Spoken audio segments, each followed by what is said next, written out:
Financials, empowering you to do more. For further information on Page Financial Services, visit www.pagefinancials.com. You can call Page. This is Connectnigeria.com's mission and vision statement. Mission: to organize Nigeria's information, making it easy to find and easy to use. Vision: to be the #1 go-to place for authentic, important, useful, and positive information in Nigeria and about Nigeria. Goal: to be a catalyst in our quest to fix Nigeria by providing information that is actionable. Information is power. Applied information is even more powerful by building strong businesses and careers with the information we provide. How?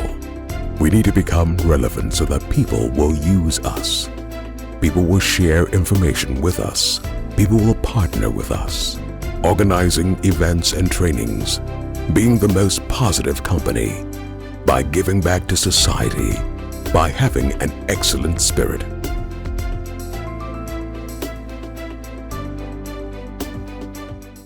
Hello everybody, and welcome to this session, which is a subset of the 8th Connectnigeria Business Fair, which is holding online. I'll be talking with you for the next couple of minutes about how to create a thriving future, particularly for SMEs.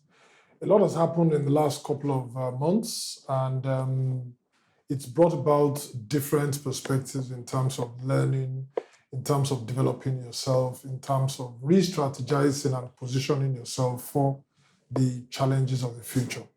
And what I tend to say is that anyone that doesn't have a takeaway, one or two from the lockdown particularly, which gave everybody an opportunity to do a rethink of your strategy, a redirection in terms of your focus, and particularly to now start putting to use and applying the learnings from the lockdown.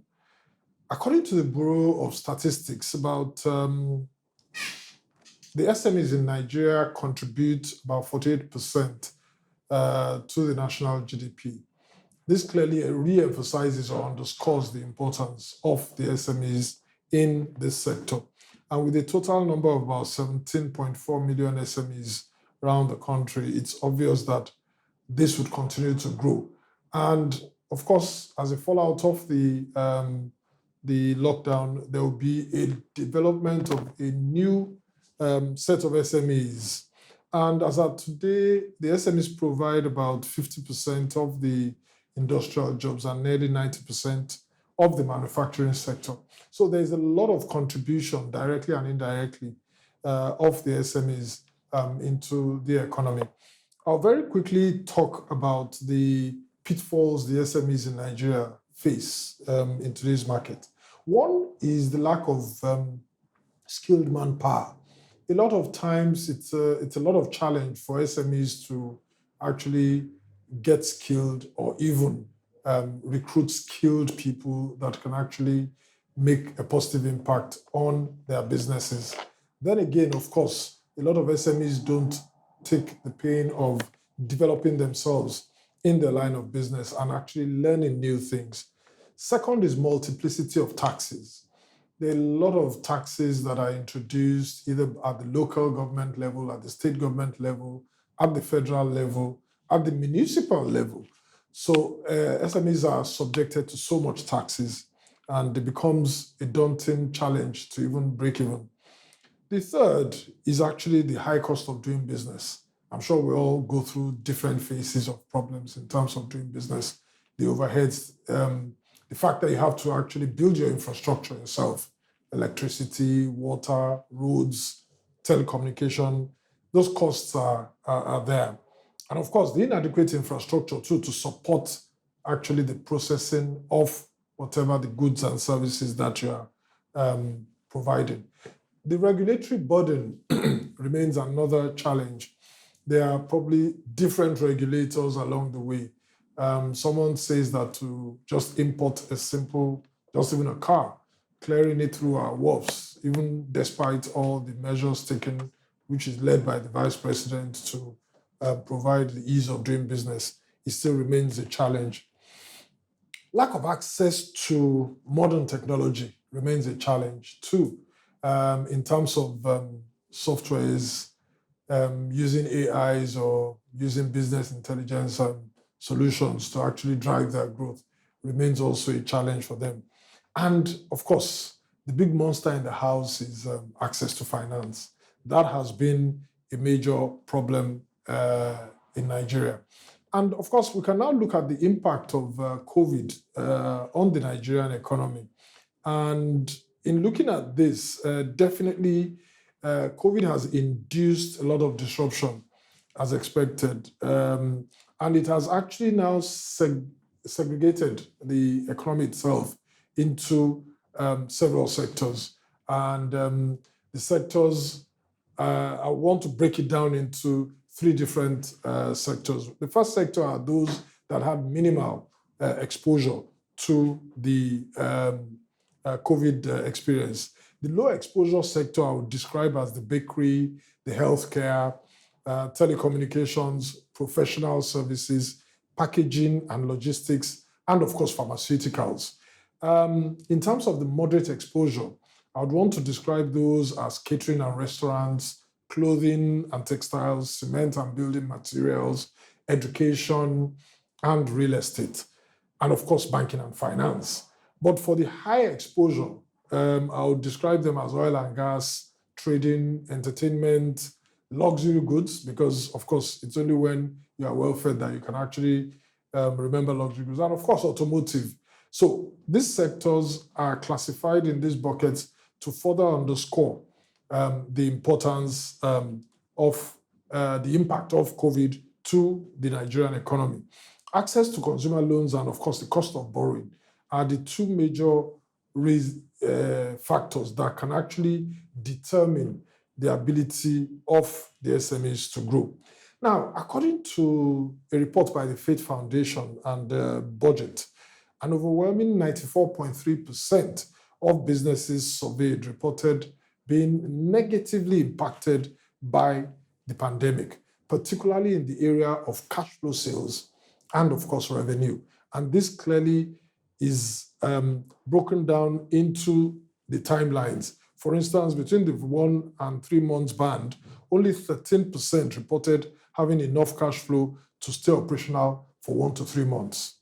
About 33% had enough cash flow to stay operational for 1 to 4 weeks. Now, about 27% had enough cash flow to stay operational for 1 to 4 weeks.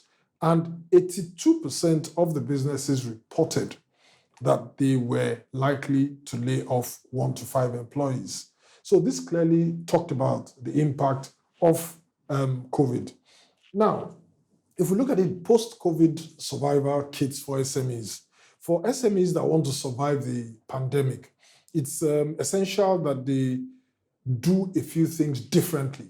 So the learnings from the COVID lockdown is what you now have to apply. The three things I want to talk about is 1, innovation. 2, you have to talk about localization. And the third is access to finance. Let me briefly talk about innovation. Innovation is not always invention. Any business model can innovate based on your learnings from the business.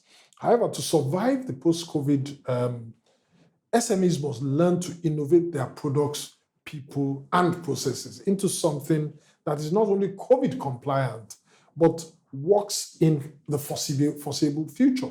So you have to take your businesses from the product. So you look at the products that you're offering people and you ask yourself, what value is the product given to people post-COVID?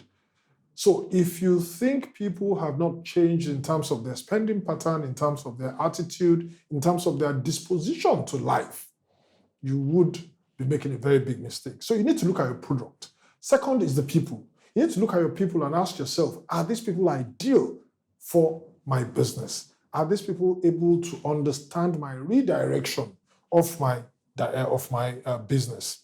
Then you look at your processes and you ask yourself, are these processes going to actually improve my ability to get my service to the customer? So you can take, for example, so if you were an event planner, for instance, so you need to go back and ask yourself, with all the restrictions, how else are you going to start looking at your business? So you need to look at your processes. How do you get more efficient to ensure that people are able to get service according to your expectations?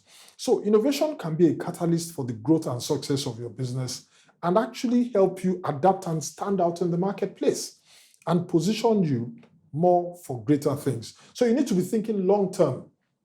Long-term meaning that you need to think over and above the next 3 months, 6 months, 12 months, 24 months, and say, how do you want to position yourself? And not just for immediate survival, because any business that actually works towards surviving for today will not last for tomorrow. Second is localization. SMEs that want to survive this period, it's essential that they understand what the input into their business is.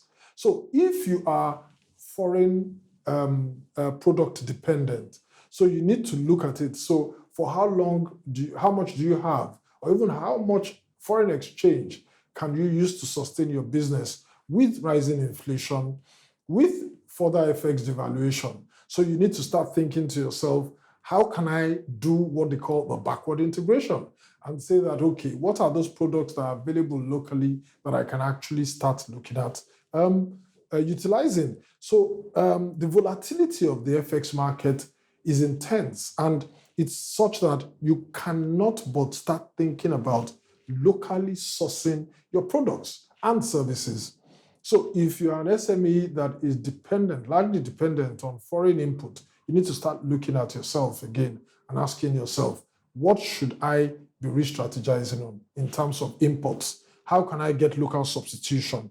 And how can I get more efficient? So SMEs have to start looking inwards and mobilizing some of the factors of production that actually affect and influence the value chain. So you need to look at your value chain and identify which ones can you actually bring in local substitution in. If you need a loan for your house, rent, or car, you can get it easy with Page on the Go.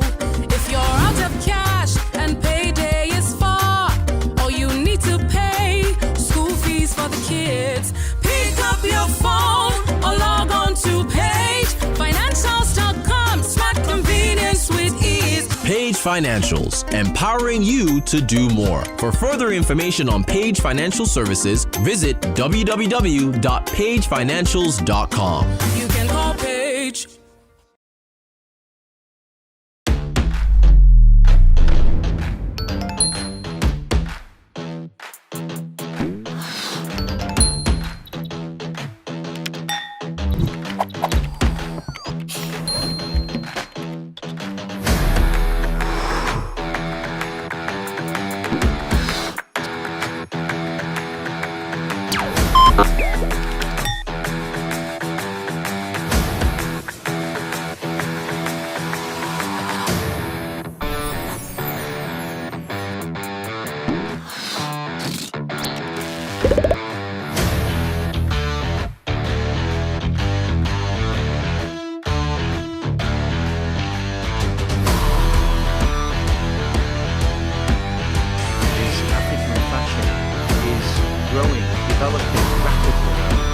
Vibe about selling the African story.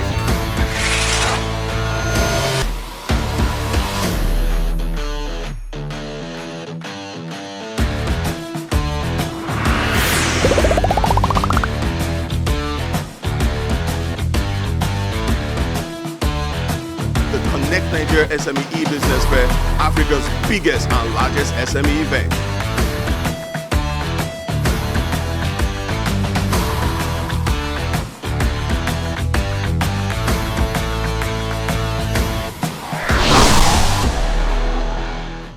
The third point is the access to finance.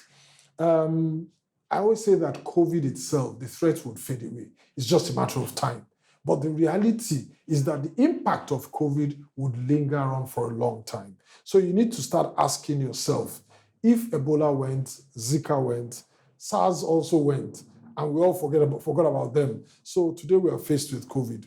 But the socioeconomic impact of COVID would definitely take some much more time to fade away. So we need to start asking yourself, so how do you get finance?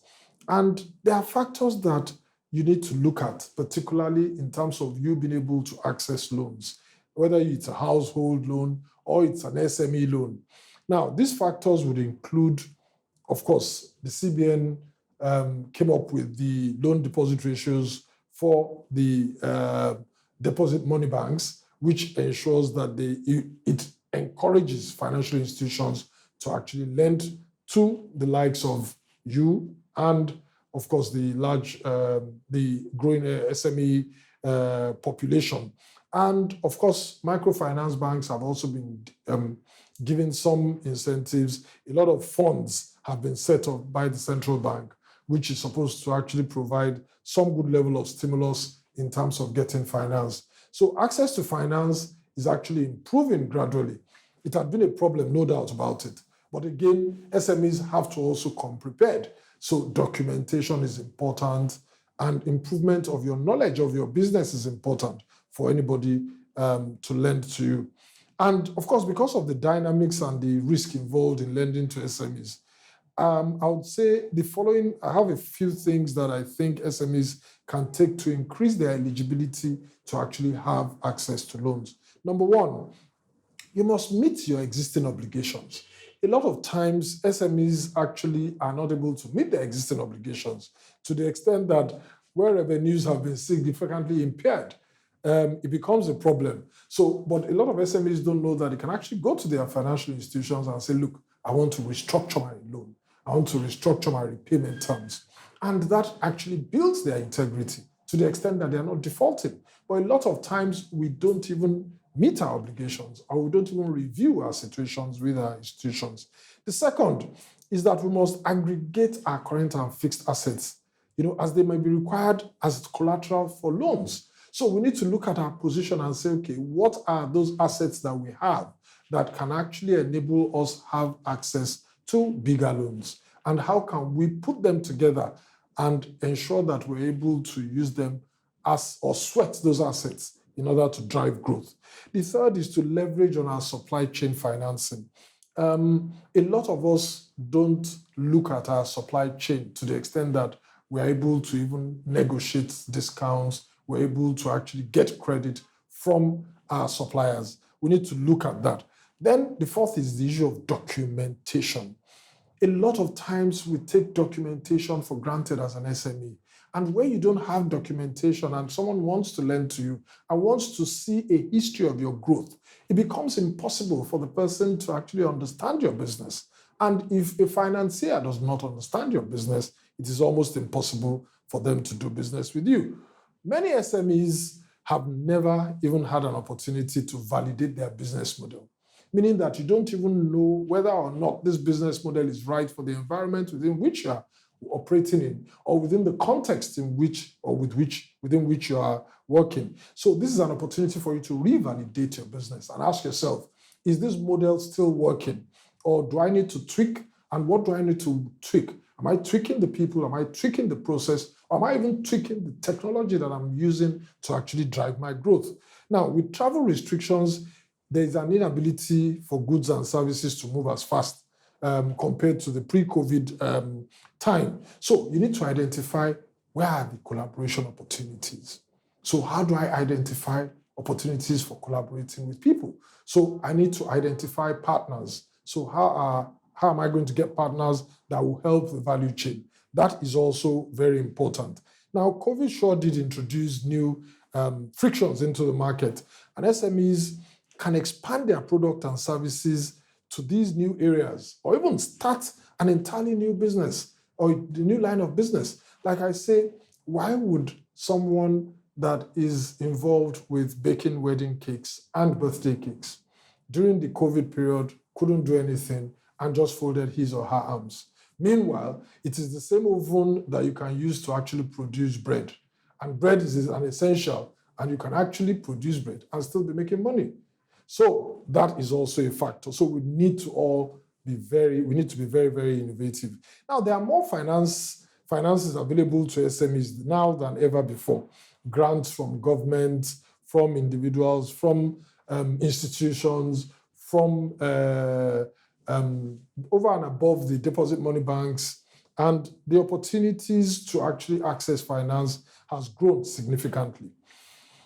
On a final note, the reality is that COVID-19 pandemic constitutes a significant threat, not just to the economy, but to you and I. I as an institution, as a financial institution, and you as an SME. But the reality is that it is not just about our economy. It's about our people, it's about our processes, it's about the way we think, and it's about our orientation. So we need to ask ourselves, and the reality is here to stay. It isn't going anywhere. So you need to ask yourself, what am I doing to improve all those elements of growth? I talked about 3 major things. Innovation. So you have to continuously evolve products to meet not just the fast changing needs of the people. So people are wearing masks now, going everywhere and trying to get themselves get safe and secure. But the reality is, so what happens next? At what point do you want to change your process to match the requirements of the people? Second, I talked about localization. So you need to source your materials locally or identify things that would make you reduce your costs and your overhead. I tell people again, you need to ask yourself, what are those things that you do free for people that you think you can charge for? So you need to look for ways of driving growth in terms of revenue. So you need to also localize. And the third thing I talked about was access to finance. And for you to have access to finance, you need to keep your books. You need to have your records properly and well kept, because those are the things that an average financier would ask for. So these activities can actually help in providing opportunities for SMEs to thrive, even despite all this pandemic. And conventionally, they say that in times of distress, in times of recession, that is where the largest billionaires are made. So it's about asking yourself, how can I position myself to become one of the billionaires that will reap the benefits of the distress? And like they say, like all difficult times, this would pass. Thank you very much, ladies and gentlemen, for listening. And I hope you've gotten some value from this. And I wish you the very best. And our doors will be open at Page to assist anyone that would require any additional help. Thank you.